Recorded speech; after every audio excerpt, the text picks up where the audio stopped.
Welcome to The Lead, the New Lines magazine podcast. I'm Faisal Al Yafai, and this is a podcast where we delve into the biggest ideas, events and personalities from around the world. Barely a fortnight ago, in households across Syria, for Syrian exiles doomed perhaps never to return to their homeland, an inescapable fact existed. The Syrian revolution was over, and the authoritarian president Bashar al-Assad, with the support of his Russian and Iranian allies, and at a cost of some hundreds of thousands of Syrian lives, and many more millions displaced, had regained control of almost all the territory it had lost to rebel forces. Assad was there to stay. Until, all of a sudden, none of that was true. In a lightning advance, the rebel group Hayat Tahrir al-Sham, or HTS, captured Syria's second city of Aleppo before advancing down the M5 highway, capturing Hama, then Homs, the city that had become a figurehead for the seemingly doomed revolution, and the forces of Bashar al-Assad and the Syrian government melted away. And then, unbelievably, the rebels were on the doorstep of Damascus. Inside and outside of Syria, people began to wonder, could this be the end of Bashar al-Assad, the man who had ruled for more than 2 decades over a brutal police state that he had inherited from his father Hafiz? Assad's end was in one sense anticlimactic. There was no grand speech, nor even a dramatic capture. The news simply filtered out that Syria's forever president was now a permanent guest of Russian President Vladimir Putin. But in another sense, it was anything but anticlimactic. Syrians across the country and around the globe came out and celebrated what seemed unthinkable just days earlier. Assad was gone, and hundreds of thousands, millions of Syrians could now think about going home. Joy was checked with mourning for those killed in years of revolution and the disappeared, those who had vanished into the black hole of the brutal police state. Thousands flocked to the prison complex of Sednaya, a symbol of the regime's power. Some were reunited with loved ones who had been locked up for years and even decades. But for so many more, the hope that they might find out what happened to their disappeared family members turned out to be in vain. Joining me today to discuss this momentous period in the history of modern Syria and the wider Middle East are New Line's editorial director Rasha Elass and Middle East editor Kareem Shaheen. Rasha, Kareem, welcome to the podcast. Thank you. Thank you for having us. This has all happened so quickly, Rasha. I know that you still have connections and family in Syria. What are you hearing from them? Well, actually, it depends on what time of day I call or whether or not I can reach them, because in Damascus, most households so far are enduring power cuts, which was already going on when Assad was there. But now the power has been redistributed. So I think for a lot of households, the power cuts are more severe than what they had been used to. So when I'm able to reach them, when they're able to read my WhatsApp messages and respond, it also kind of depends on time of day. So sometimes they sound fearful and nervous because they've been hearing all the sonic booms of Israeli airstrikes in and around Damascus. But sometimes when things are calm and it's daylight before curfew, which begins at 5 p.m. and goes through 5 a.m., they tell me things are, okay. So I have cousins who have been driving around town, especially the now iconic Umayyad Square, which was always iconic anyway, but that's where the rebels first arrived. But yeah, and I have relatives who have at times run out of food, for example, but only because they're too frail and elderly and uncomfortable to go out on their own, and normally they would rely on delivery services. But since delivery services are no longer reliable this week, so, they've kind of been left on their own at home, but no worries there. Other family and neighbors and friends stepped in and delivered food to them. Kebab shops are open, so they delivered kebab and shawarma and roasted chicken.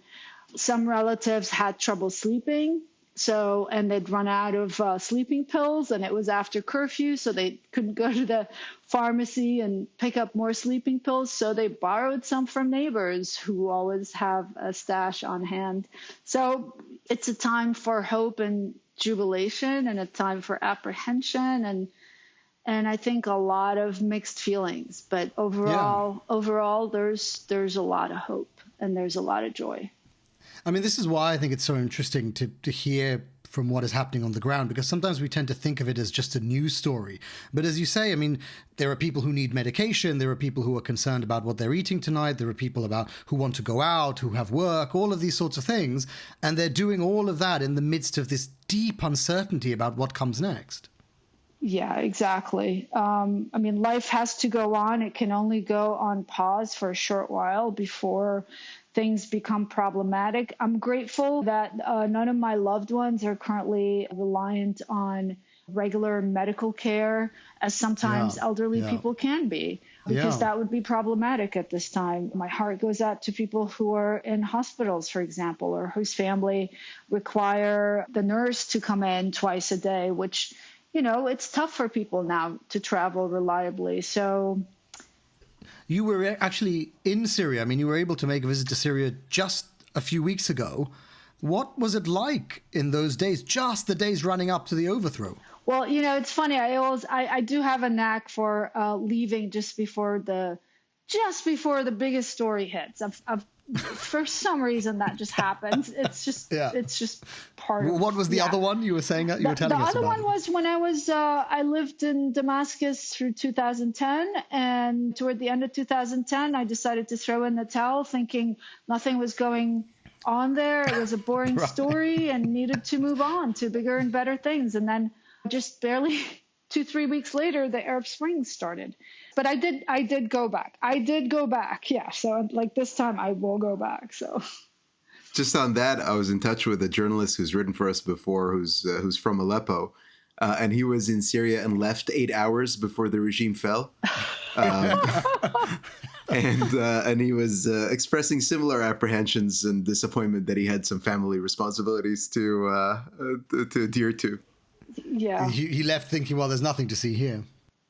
Well, no, he was there. I think he arrived right after Aleppo fell to the rebels. He stayed there for a few days. Didn't think it was going to pan out as rapidly as it did, and up and left 8 hours before the regime fell. Yeah, I mean, I think there is a serious part to it, because in this essay that you wrote for us, Rasha, describing those days, there was a sense that things were just calm and normal. It wasn't a sense that this regime was about to implode. It suddenly happened. Well, let me tell you, there was a sense that things were calm. Yes, it wasn't normal. It was nothing about it that was sustainable. I mean, it was strange, for example, that, as I said in the essay, that the regime's security apparatus seemed way more relaxed than I had ever seen it before, even before the uprising and the war. Even though while I was there last month in November, you know, there were ongoing Israeli airstrikes, for example, that, if you recall, were still targeting the Iranian targets and whatnot in and around Damascus and elsewhere in Syria. Normally, when you go to Syria, and especially when there are Israeli airstrikes or where there's a sort of what they call like being on military alert, you sense it. You sense it in the street. You walk down and you know you're being observed. You can't pull out your phone and snap a photo. You know, if you speak in English or, you know, Ajnabi, basically any foreign language, all eyes get on you. And I mean, once I was even yelled at by a soldier for speaking in foreign, as he put it, because I was on the phone speaking to someone in English. And I hadn't dared do that since then. That was a few years ago during the war. So, and do you interpret that relaxation as being an omen about what happened? The army just vanished? No, that was not the omen that I would have predicted. But what I did sense was that, and as actually everyone I met in Damascus also was saying, because they had been sensing it too for much longer than I was, that in their own words, something is cooking, something is up, because nothing about the atmosphere, as calm as it was, felt normal. Also, you got the sense that the authorities had, including the municipality, had sort of relinquished some of its very basic duties toward the city. So I noticed that the streets and the public parks, of which there are many in Damascus, were very filthy. I mean, it was gross, to be honest. And it was heartbreaking for me that because I love to take long walks, and it's just like the city was filthy and everybody was complaining about that, and then the sidewalks are uneven from, the time of the war, some of the mortar shells, but also just neglect, municipal neglect. And you got the sense that the governance of the city was just becoming more and more indifferent toward the city, as were its people in a way, even though you could see like shopkeepers getting up way before they have to open their shop, like at 4 or 5 a.m. just to clean the sidewalk in front of their shop, because they couldn't rely on the municipality to do it. So that was kind of, little things like that I was picking up on during my short stay there. Things were off, but it wasn't clear exactly what was going to happen. I really don't think anybody could have predicted this. Kareem, how do you interpret that? Because I think there are multiple Syrian experts now who come out of the woodwork suddenly saying that the regime had a house of cards quality. But it always had that. The institutions were always weak. The economy was dire. The army, as we're hearing, is exhausted. Did you expect that it would be this precarious in the end? No, the idea that the regime had a house of cards that was in control of the rest of Syria, outside of the rebel enclave that was under the control of Hayat Tahrir al-Sham and the other rebel groups that were backed by Turkey, it was genuinely a house of cards. My wife has family in Syria, and we regularly talk, and they regularly tell us about, the misery of everyday existence, the absence of any kind of peace dividend as a result of the regime's victories over the past few years. But the key component, I think, is that people did not quite grasp how degraded the capabilities of the regime's allies really were, right? So the regime has essentially survived all of this time due to Russian backing and due to Iranian backing. Hezbollah and Iranian militias and Iraqi militias were crucial to their victories in cities like Aleppo, as well as being backed by Russian air cover. And none of this could have happened without all of the regime's allies kind of banding together in order to reclaim all of this territory.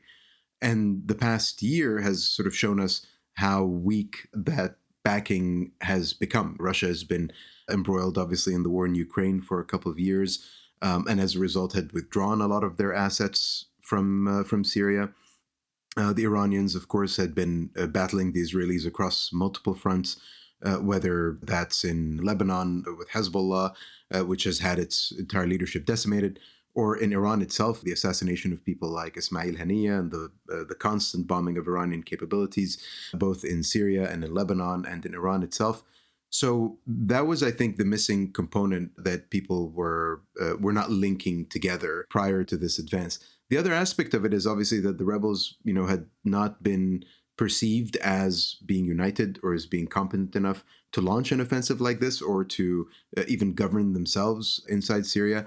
And that's where people not having their eye on the ball really came to make it so that the offensive looked like it was out of completely nowhere. Obviously, nobody expected that this was the point in which it was going to happen.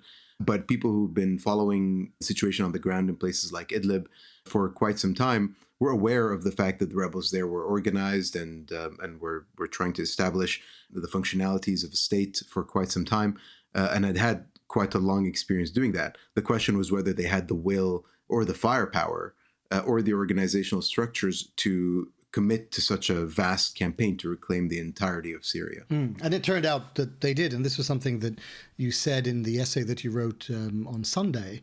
And I think you'll admit that you were feeling quite emotional about this sudden surge, this sudden overthrow. The quote is, what are words anyway? They are supposed to convey meaning, but how do you distill the meaning of what happened in the last 10 days as Syria's rebels staged the greatest insurgent comeback in history to end 60 years of Ba'athist rule?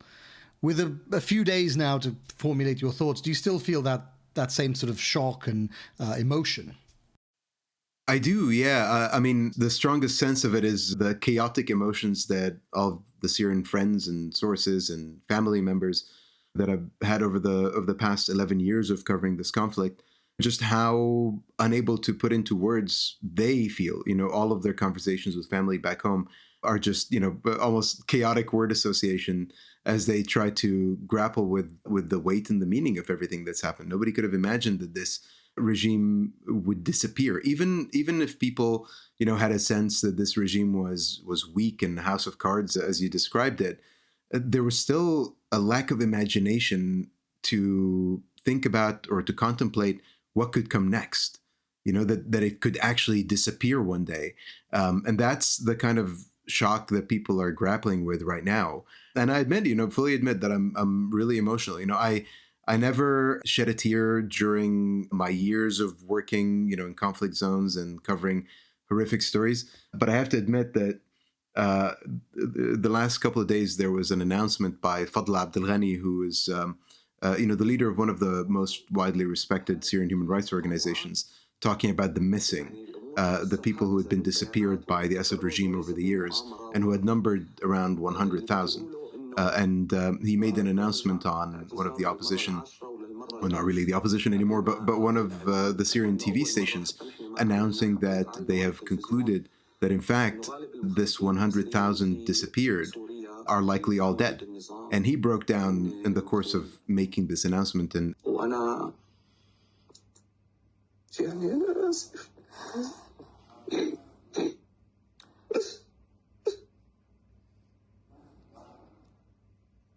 نقدر بالطبع يعني هذه الشجاعة في مجارحة الناس بخصوص 100,000 معتقل. And that's the only time I've ever openly, shed tears while covering the conflict. And I think the reason I bring it up is because it shows you the scale of what we're talking about here. 100,000 people disappeared in prison. And, the cynic in me knew that they were likely mostly dead. But to receive an announcement that 100,000 people at one fell swoop are gone is really shocking and numbing. And it shows you the scale of the crimes that this regime has committed, but also why it seems so inconceivable that it could ever disappear. And Rasha, this is something I'm sure that you're very familiar with, because when we think about the scale of what happened in Syria and all these people disappeared, there are so many families touched by it. Almost every family, certainly in their extended families, have been touched by it. And now they're going through a period where I think there's still hope, but it's tinged with fear that the next WhatsApp message could bring a photograph proof that the person is dead or that they've been in jail all these years. Yeah, absolutely. I mean, you are right. Every family, every household, I mean, maybe not necessarily in the immediate family, but certainly extended family, you can say accurately, everybody in Syria knows someone, a loved one who has disappeared. And this is just not from the war, the civil war, not since just 2011, but really for the duration of the 50 years of the Assad regime. So, with a lot of people disappeared before, leading up, and after the Hama massacre in the 80s. Yeah. In the 80s. Mm-hmm. I mean, there are people in jail still who've just been released. Absolutely. Who were jailed under Bashar's father, Hafiz. Mm-hmm. Yeah, there were people who were released from that time of the Hama massacre because of their affiliation or suspected affiliation with Muslim Brotherhood or what have you. Yeah, there were people who were detained from that time for reasons they weren't even clear on, including a couple of Lebanese people, so.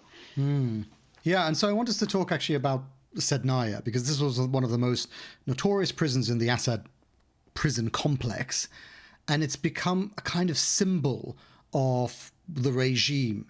And we were talking, Kareem, we were discussing earlier this week about what was then and still is actually a developing situation at Sednaya, and people didn't know what to expect when they finally brought into the prison. Even though, I mean, we've had some detailed reports over the years from human rights organizations, but I think once you actually see what it was like, the video emerging, I think you, Rasha, I mean, all of us have reported from Syria, I think we were all surprised by it. Yeah, I mean, surprised is an understatement. I think just I mean, beyond shocked. I mean, I think it was very difficult to process emotions, and it still is. This is all very, very raw, especially during those precarious hours when everyone thought that there were still prisoners trapped underground, 2 or 3 stories underground below the Sednaya prison that were, basically breathing their last air as the power went out, and everybody and so many Syrians with disappeared loved ones rushed to the location of Sednaya, hoping against all hope that their relatives might be among those who were thought to be trapped underground. Of course, that turned out to be not the case. There were no people trapped underground, only mass graves, apparently. So. Yeah, and I think that actually symbolizes something about the regime. I mean, even for people like you who know the country extremely well, how little was known about the workings of the police state. It seemed to occupy this place in people's minds, but the reality, as you say, whether there really existed these levels below the prison, was just unknown. Yes, exactly. It was unknown. And the amazing thing is a lot of prisoners who were released from there, who had some dealings with that prison, a lot of people were saying, they were saying, yeah, there's a little door underground and you go through it and this and that. And some of the people who were saying that were themselves former prisoners.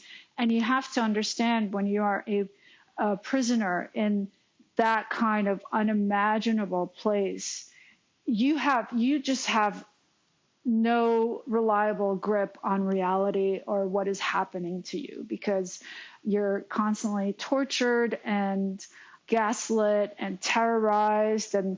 And so maybe you did see a little opening in the ground where the prison guard, pushed prisoners through it, and maybe you didn't, but you think you did. So it's just I mean, it's truly the trauma that is unfolding from this.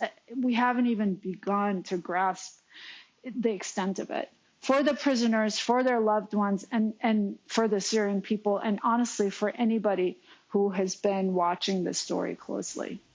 Yeah. And I want to talk a bit about that, Kareem, because I think, as Rasha said at the very beginning, there's been this mixed reaction to the fall of Assad.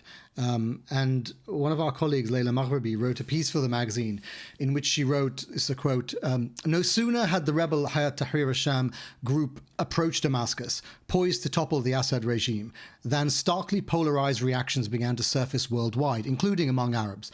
While most Syrians and their supporters understandably celebrated the downfall of their notorious despot, some self-styled Western, quote, anti-imperialists, including voices within the pro-Palestinian movement, adopted a more muted stance."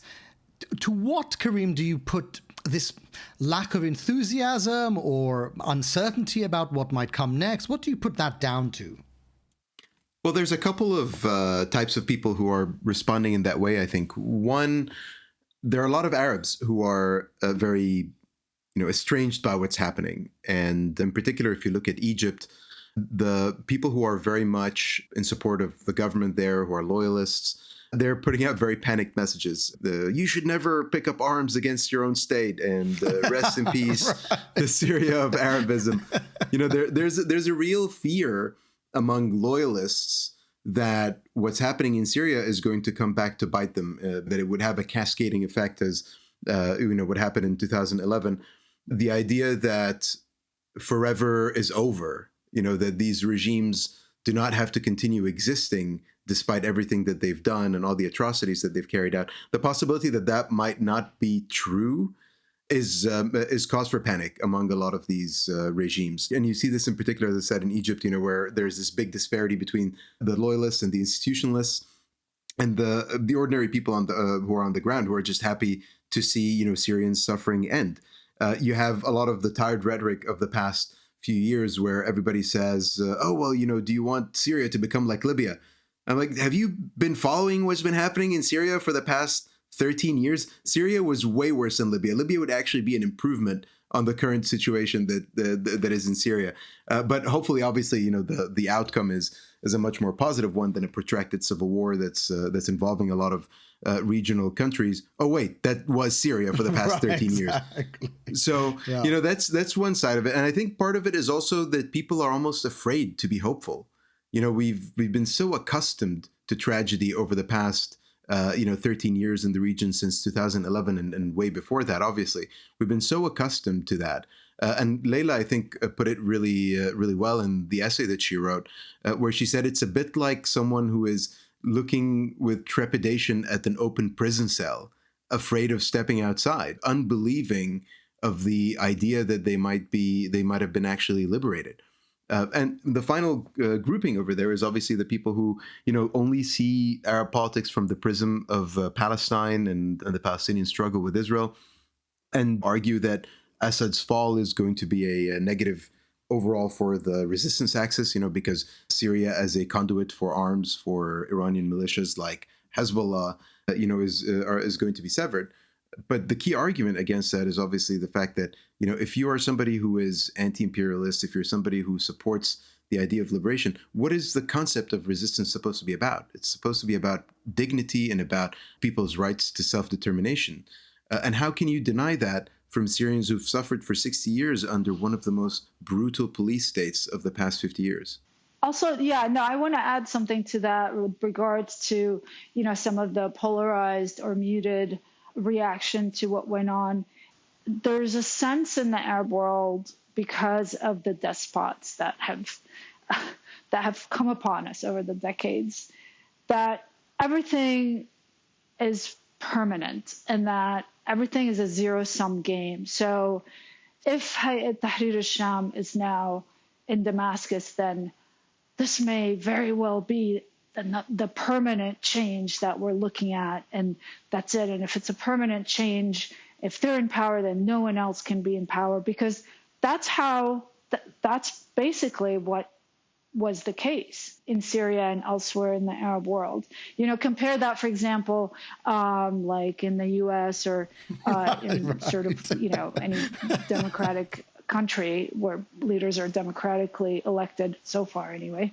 But when, when the candidate that you absolutely don't want to win ends up winning, you don't think, oh my God, this is the end and it's permanent. So you lick your wounds and you go back to the drawing board and, you start thinking about how your candidate can win next time around, because you trust in a system that will give everybody in your nation state the opportunity to keep engaging in the system and to keep making change moving forward.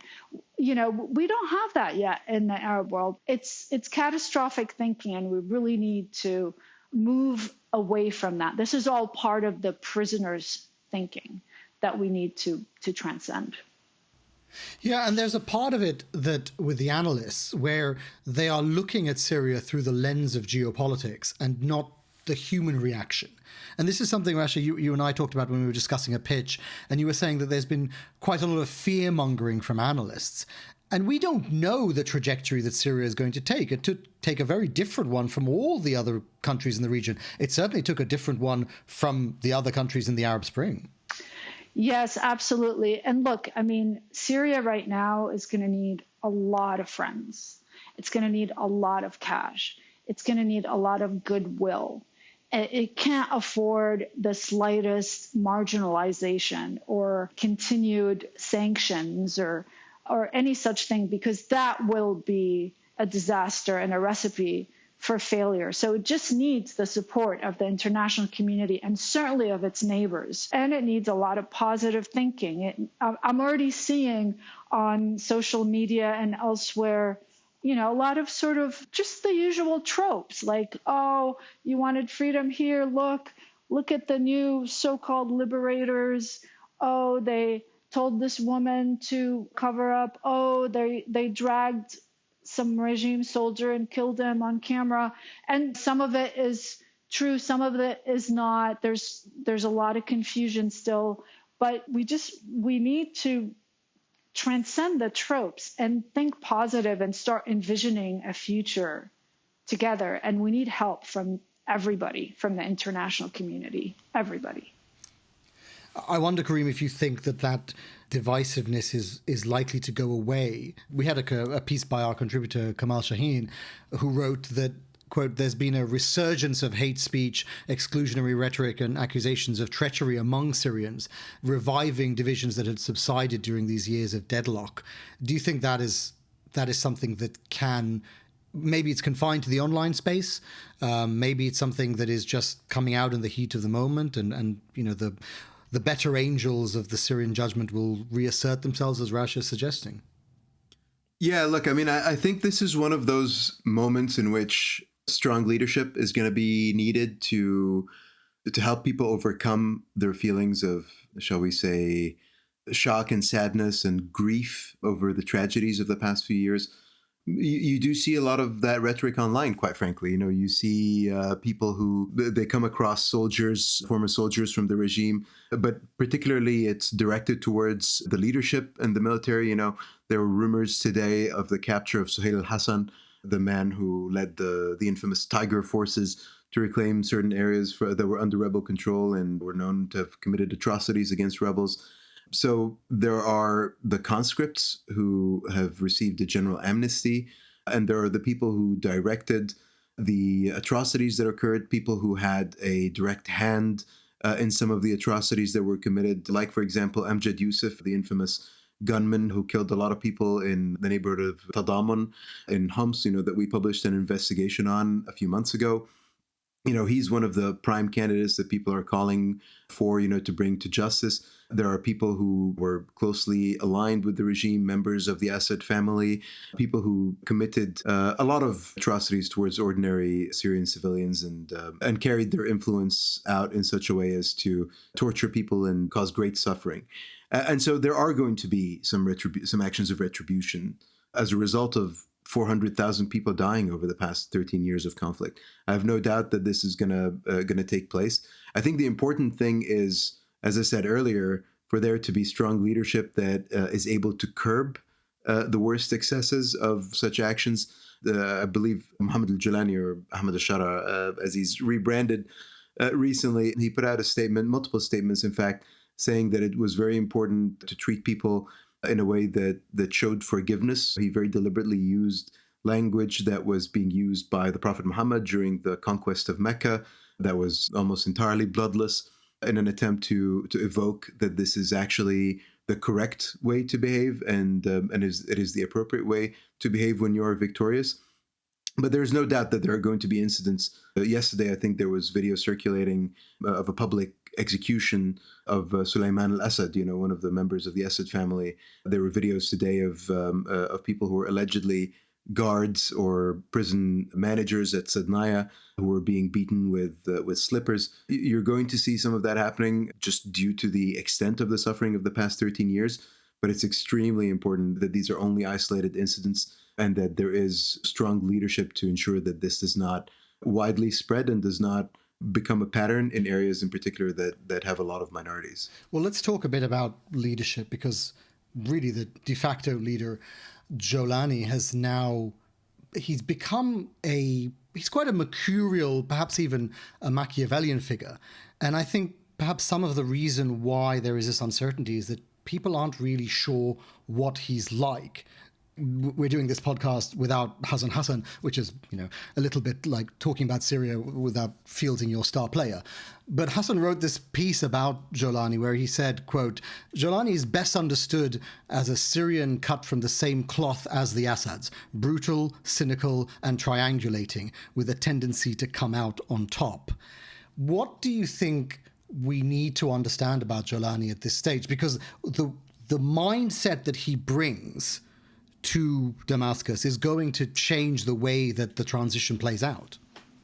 Well, I mean, I can weigh in on that.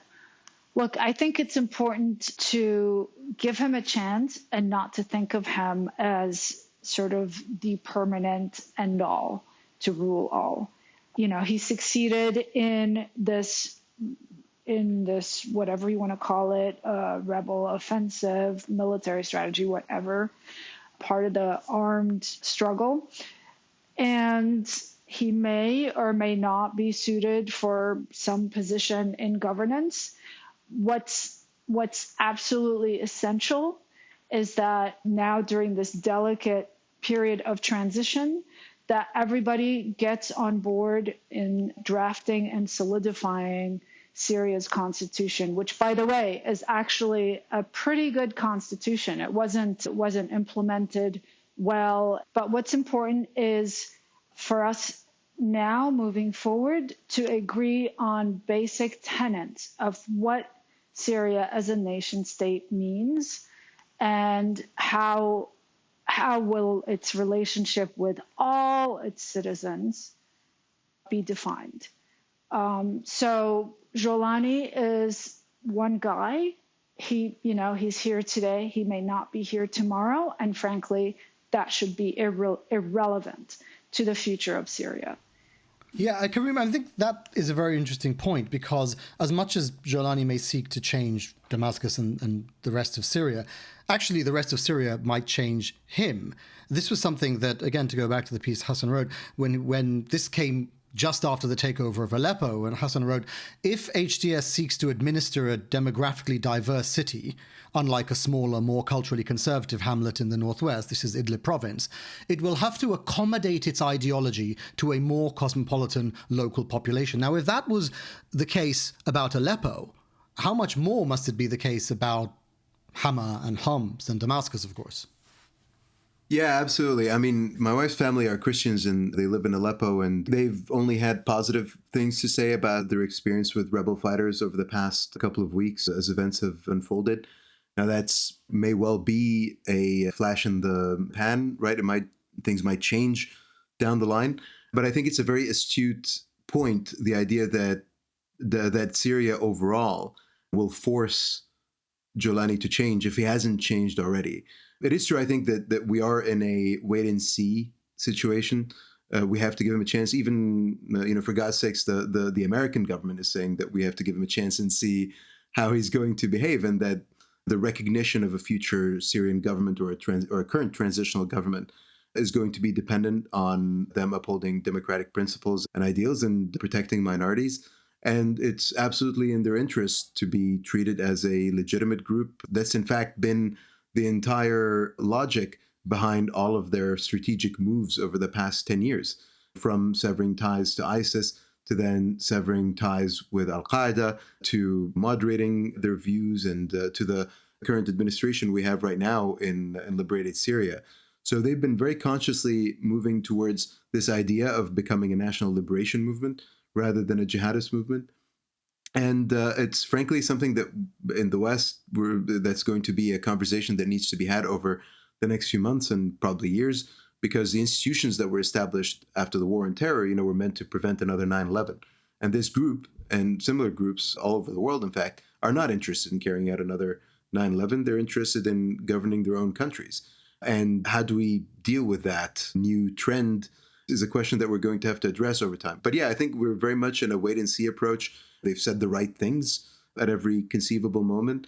And yes, Hassan says, Syria is a very diverse, very complex society. It's probably more liberal, generally speaking. This is obviously a generalization, but from my own observations, is a more liberal society compared to, even my own home country, Egypt, or the Gulf countries. And in addition to having so many diverse sects and faiths inside it, and really the only way to govern it is going to be to change their viewpoints into something that is more accommodating to the rest of Syrian society. And it's quite encouraging to see things that unfolded throughout the past couple of weeks of liberating Syria, particularly if you were following the liberation of the city of Salamiyya in Hama province, which is a majority Ismaili city that was completely liberated in a bloodless takeover that centered the authority there on the locals and on the people there. And one crucial element of all this is going to be the efforts of the transitional government to confiscate non-state arms from ordinary civilians and from military factions that are not affiliated with the Salvation Government. That's going to be a crucial step, I think, in order to reduce the possibilities of violence by HTS or anyone else, really. And I think so. So I think it's very much a wait and see approach, and he needs to be given a chance to prove that he's changed. Well, let's finish by talking about the regional implications. And my overall impression is that there's been a scrambling in the region, everyone's trying to work out how to defend their interests. We've had these airstrikes by Turkey, by Israel, even by the US. Rasha, if we can start with Iran. Losing influence in Damascus is a major problem for Tehran because much of their Middle East policy has been based on this idea of links with the anti-Western government group. So Damascus, of course, then Hezbollah and the Houthis. And it's a big problem what's happened in the last week for Tehran. Absolutely. It's a big problem. And you know what's funny? It's only been, a few days, a week, a couple of weeks since Aleppo, just a few days since Damascus. And no one's talking about Iran. It seems and feels like yesterday's news. I mean, Syrians certainly don't want the influence of the Islamic Republic in Syria. And when I was there last month, one of the observations that I wrote about with the unusually relaxed state security apparatus, despite the ongoing Israeli airstrikes that were targeting Iranian Islamic Republic targets in and around Damascus, was that there was the sense that even the Assad regime was disentangling himself from the grip of the Islamic Republic. It was just, it was very clear that something was ending there, something about the toxic relationship that did Syrians no good.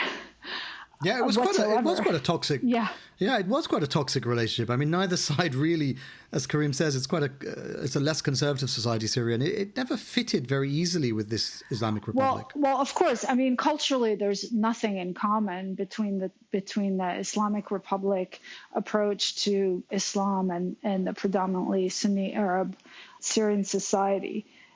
But even if you think about the Islamic Republic and the Assad regime and his sect, the Alawite sect, which technically is an offshoot of Shia Islam, but it's a lot more complicated than that.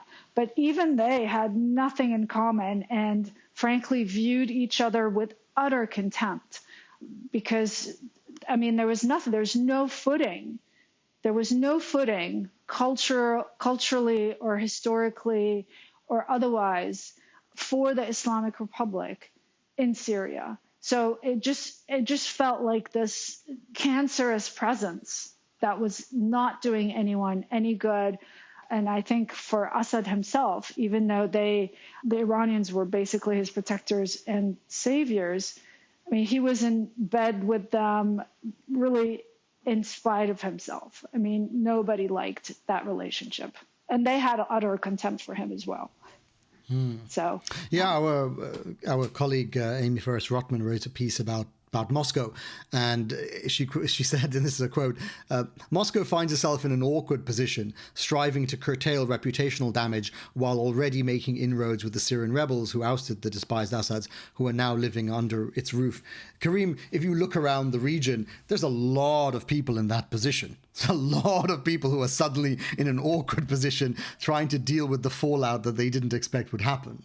Yeah, I mean, there was a quote, and I'm not sure if it's veracity, but it seems legit, of an Iranian official who was being interviewed, talking about how Qasem Soleimani always believed that Assad should listen to the people, and one of the comments was saying how even Soleimani changed his view from despite dying a few years ago. Exactly. The events about of the Syrian uprising. The events of recent days. It's fascinating. Yeah. It is fascinating to see all of this happen. You know, there was an Instagram post yesterday by Manal al-Assad, who is Maher al-Assad's wife, saying that she welcomes the new free Syria. Apparently, her husband fled and she remained behind. She posted it to her Facebook account, to her Instagram account, to her Threads account. And, if you look at, I posted on Twitter and it was, a tale of two posts, right? 3 days ago, she was posting about how our army is strong and it's bikhair, it's well. And then, 3 hours ago, it was a post with the Free Syria flag. Really? Yeah, it was. This is from Maher al-Assad's wife. Yes, Manal Assad, and she's been tweeting she's been on social media for a long time, so it's a legitimate account. The Syrian embassy in Russia, which is run by Bashar al-Jafari, who was notoriously was the ambassador to the UN and was one of the people who was spreading lies and disinformation about the chemical attacks that the Assad regime carried out. And they also put out a statement saying, "Welcome the new Syria." They raised the Free Syrian flag. And, they said they're ready to continue services for their own citizens, right?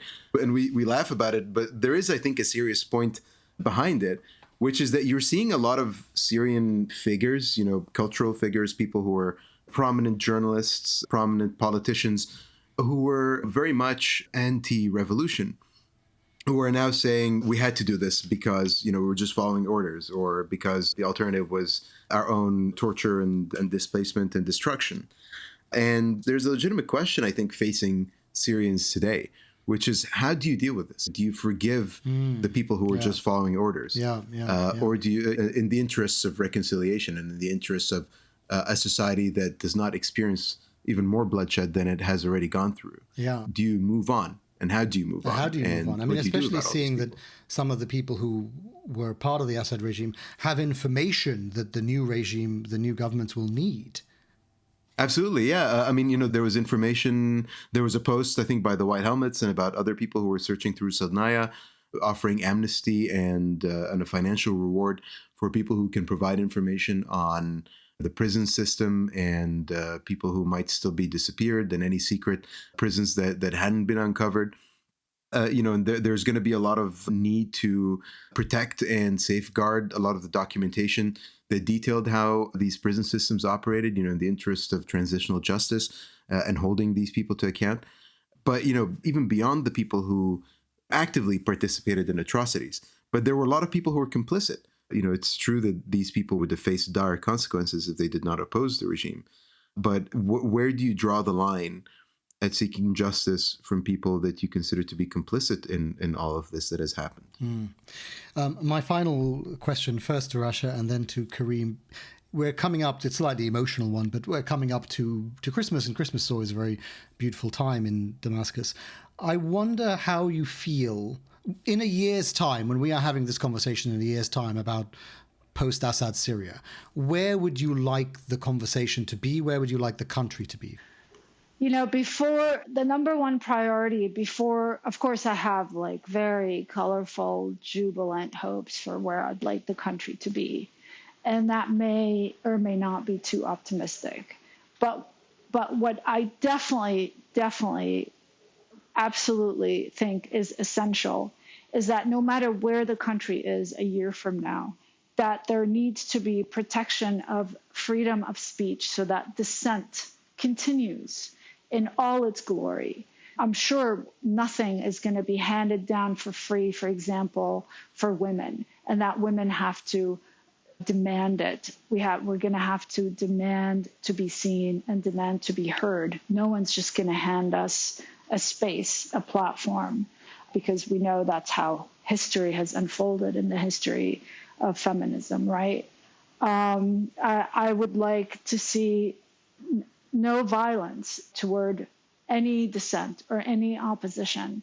And I would like for the people to start to transcend this idea that any change that happens is permanent or that it's all a zero-sum game, because we just need to think bigger. We need to think of this as a process of growth and continuous evolution, like any other nation state, any other society in the world today and historically, and just to keep moving forward, keep dreaming up the future, keep improving, and always, always respect the sanctity of each other's life and voice as citizens, all of us equal, with a sacred relationship between us and our own home country. Kareem? Well, having to follow that is a fool's errand. I was thinking we'll probably flip it around because that's a good way to end it. I'll be running for president of Syria soon. Clearly. Clearly. Well, listen, I mean, you've given your Umayyad mosque speech right there. Well, listen, I'm not a Syrian, although I do claim links through the rite of matrimony. And so I'm not in a position to tell Syrians what to do or how to deal with the coming period of incredible hope, I'm sure, and possibly some disappointments along the way. I do think that, unfortunately, we have quite a track record of failed transitions in the region. And I think that the positive aspect of that is that Syrians have a very clear sense of the mistakes that have been done in places all over the region, such as Tunisia, Egypt, and Libya and other countries in the region that have sought some form of democracy and the overthrow of dictatorship and autocracy. So Syrians know what not to do, and I'm sure they know what to do for their own country. And I'm excited to watch them do it, and I'm excited to watch them undertake that journey. And I can't wait to be there. My wife is already laying down plans for Easter in Aleppo. So I hope we'll be able to realize that dream, and we'll be avidly following Syrians as they embark on this journey. And I cannot be more hopeful or grateful for the opportunity to witness it. Kareem Shaheen, Rasha Elass, thank you very much. Thank you. Thank you. You've been listening to The Lead from New Lines Magazine. All of the essays mentioned in today's episode are linked in the show notes. You can follow Rasha on Twitter at Rasha Elass and Kareem at K. Shaheen. This week's episode was produced by Finbar Anderson and hosted by me, Faisal Al Yafai. For more like this, subscribe to The Lead on your favorite podcast app or visit our website, newlinesmag.com.